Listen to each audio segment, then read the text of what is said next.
If I lost all my strength, my leanness and my progress and I was starting back over again, here's exactly what I wouldn't do. I wouldn't follow a 1200 calorie diet. I wouldn't cut out all carbohydrates. I wouldn't do tons and tons of cardio. Instead, what I do is these 4 steps we implement to our clients help them get and stay lean for life. Now, if you're new to the channel, my name is Adrian McDonald. I'm a full-time online health and fitness coach. We help high performers, executives, business owners and career-driven men and women lose up to 10 kilos of body fat and maintain the results once they get there. Now, the first thing I would do is optimize my food environment, because the reality is, if a food is in your house, sooner or later it's going to be eaten. Why do so many people gain weight at Christmas? It's because there's all of these chocolates, all of these candies in your immediate food environment, and it's very, very difficult to rely on willpower, which is why it's much, much better to have a system in place. You do not buy the food, and if you really crave it, if you really want it, make yourself walk or drive to the shop to get there. The good news is, it also goes the opposite way. If you want to eat healthier, make eating healthier a byproduct of your environment. Have leaner cuts of protein in the fridge. Have fruit and veggies on the table for you to snack on. And that way then it's much, much easier to make better and smarter food choices. Now, speaking of food, 3 things we get all of our clients to do from a metabolic priming diet is: number 1, eat mostly single ingredient whole foods. Number 2,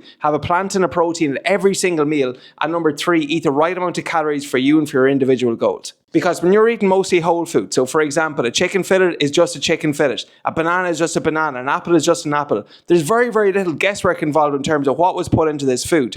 In contrast, if you have lots of processed or hyperpalatable foods, things like chocolates, biscuits and bread, what they tend to be is they're not very satiating, but they're quite calorific, meaning that they're easy to eat a lot of, but they don't contain a lot of nutrients. Now, when it comes to how many calories you should eat, I'm going to go against traditional advice. I think you should be more aggressive at the start and actually take the approach that this is a sprint and not a marathon. Because when you think about it, when are you most motivated to lose weight? It's at the start of the journey. That's when you've got the most amount of energy, the most amount of willpower, the most amount of discipline. So if you utilize that, okay, and actually go stricter and harder in your calories, okay, it's actually way, way easier than to maintain your progress once you have a good start. So knowing that to be true, I recommend that whatever your body weight is in pounds, multiply that by 10 to 12, and that's your daily calorie target. So for example, if you're 180 pounds, multiply that by 10, that's going to be 1800 calories a day. Then very, very simply, eat 1 gram of protein per pound of body weight. So if you're 180 pounds again, that's 180 grams of protein. Now, what this aggressive start does is, rather than dipping your toes, you're actually going all in. Because unfortunately, one of the biggest reasons people quit fitness is because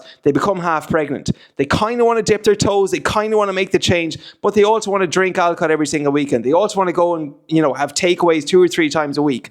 And you can make progress that way, but it just takes much, much longer. And that's why with our clients, we like to do 90-day sprints. And at the start, the first 12 weeks, we actually go a bit harder, knowing that we have a plan in place afterwards to make it more sustainable. Now, following on from nutrition, that will help you with weight loss, but what you're actually really after is fat loss. Fat loss is where you lose body fat while maintaining muscle mass, which is why you need to do more progressive strength training. Now, success leaves clues. We've coached over 800 clients to date, and what we have found for our clients to get to anywhere from sub 15 to 12% body fat is they're doing these 3 things. Number 1 is strength training about 4 times a week for 30 to 45 minutes. Number 2 is about 1 hour of cardio a week broken down into 2 30-minute sessions. And number 3 is walking a minimum of 8,000 steps a day. Now, if you were to chunk that down, outside of the walking, which is just part of being human at the end of the day, that only equates to 4 hours of activity. Don't tell me if you're watching this video, you do not have 4 hours for yourself. It just means it's not a priority. So what I'd recommend is prioritize this. Prioritize your workouts and treat them like a doctor's appointment. Put them in the calendar, and then once they're in the calendar, do not give yourself the opportunity to quit or to back out. So if you're working out 4 days a week, you might be wondering, okay, what training split should I follow? There's so many different ones out there. For 4 days a week, I recommend an upper lower split.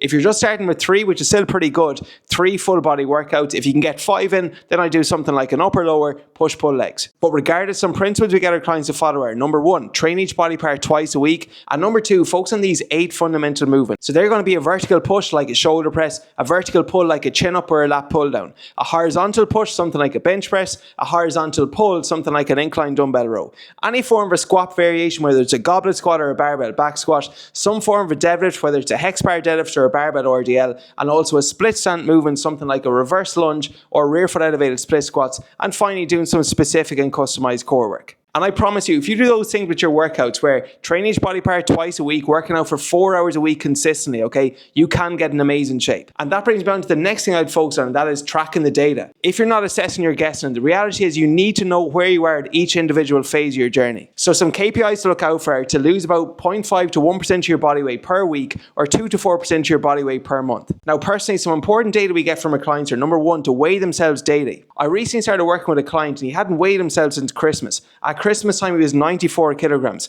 5 months later, he stepped on the scale, he was up to 105. I guarantee you that would not have happened had he weighed himself every single morning. On top of weighing yourself though, it's important you weigh your food. I do not understand how people are willing to work out an hour a day, but they're not willing to literally spend 5 minutes tracking their calories in MyFitnessPal. Again, you don't need to do this all the time, but we recommend our clients to do it for at least 30 days. And this will just give you some good insights in terms of how many grams of protein you're consuming, how many calories you're consuming, and if you're over or under eating. And research does indicate we're not very good at actually estimating how many calories you're consuming, okay? In fact, a study showed that UK men, they thought they were consuming 2,000 calories a day, when in reality they were consuming 3,000. That's an extra 1,000 calories a day, 7,000 extra calories a week. It takes 3,500 calories to burn 1 pound of belly fat, so that can be an extra 2 pounds of belly fat you've gained as a result of not tracking. So daily weigh-ins, daily food logging, and also you want to make sure you're tracking your workouts. As I mentioned with those 8 fundamental movements, you want to focus on progressive overload, gradually adding more load over time. So if you're not recording your weights in the gym, okay, it's very, very difficult to know if you're making improvements and what areas you might need to refine or to tweak. So log your workouts, log your weight, log your food, and then just take progress pictures every single week.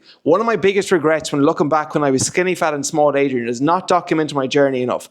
I would only love to be in a position to look back at photos now because progress is addictive. So no matter where you are in your journey, always start out by just taking your pictures, and I'd recommend do that at least once a week. Now, if you want, you can also get your body fat checked by doing something like a DEXA scan, but again, a bare minimum, just take your progress pictures. And if you optimize your food environment, if you eat mostly single ingredient whole foods, eat the right amount of protein and calories, okay? If you're working out 4 hours a week, walking 8,000 steps a day, and you're tracking the data, you're tracking your weight, you're tracking your food, you're taking your pictures, you can get in amazing shape in as little as 90 days. But regardless then, once you get in shape then, what do you do afterwards? The reality is for a lot of people, they actually know how to get the before and after, but they don't know how to maintain it, which is why pillar number 4 of our coaching program is our lifestyle integration phase, where we teach you how to maintain these results long term. So just some key fundamentals are: number 1, staying in a calorie deficit is good, but you don't want to stay in a calorie deficit for too long because that can cause metabolic adaptation and essentially slow down your metabolism, meaning that it can become harder for you to lose weight even if you're on lower calories. So one thing we do with our clients is we take strategic diet breaks every 5 or 6 weeks, where we might go 5 weeks in a calorie deficit,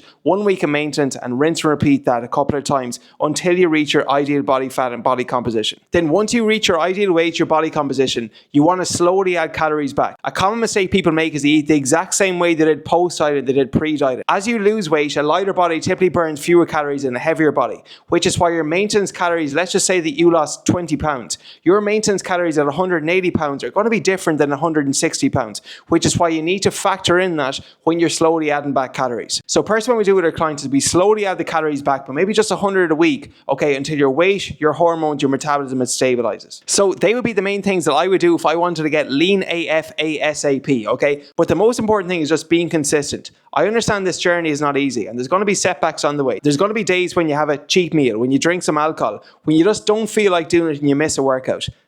That's okay, but never miss twice in a row because that can then compound. But once you do not quit, sooner or later you will get there. And that's why with fitness, it's an infinite, not a finite game. You never win at the game of fitness, and the goal of this game should always be to keep on playing. Which is why I recommend you be accountable to not only yourself, but to somebody else. If you're just accountable to yourself, okay, you negotiate, and you know you do. You say you're going to do, but then you wake up the following morning, you say you're going to go to the gym, you hit the snooze button, okay? You lose trust in yourself. But if you're accountable to somebody else, you have a stronger why. And that's why for a lot of the members we work with, they love the element of reporting back to us on a weekly basis. They love having the one-on-one calls. They love having the one-on-one WhatsApp support because they know they're reporting back to us every single week and they don't want to let themselves down and they don't want to let us down. So whether you get accountability from working one-on-one with a coach or you do it with a friend, just make sure you're accountable to more than yourself, because otherwise you'll probably put it off. And if you would like this all laid out in a customized plan for you and for your individual goals, click the link below to schedule a call at me or a member of my team. On the call, we can just go through what your goals are, what you need help with, and see if your coaching is a good fit, and then we can take things from there. But that is all for this week's video. I hope you found it helpful, and we'll see you in the next one.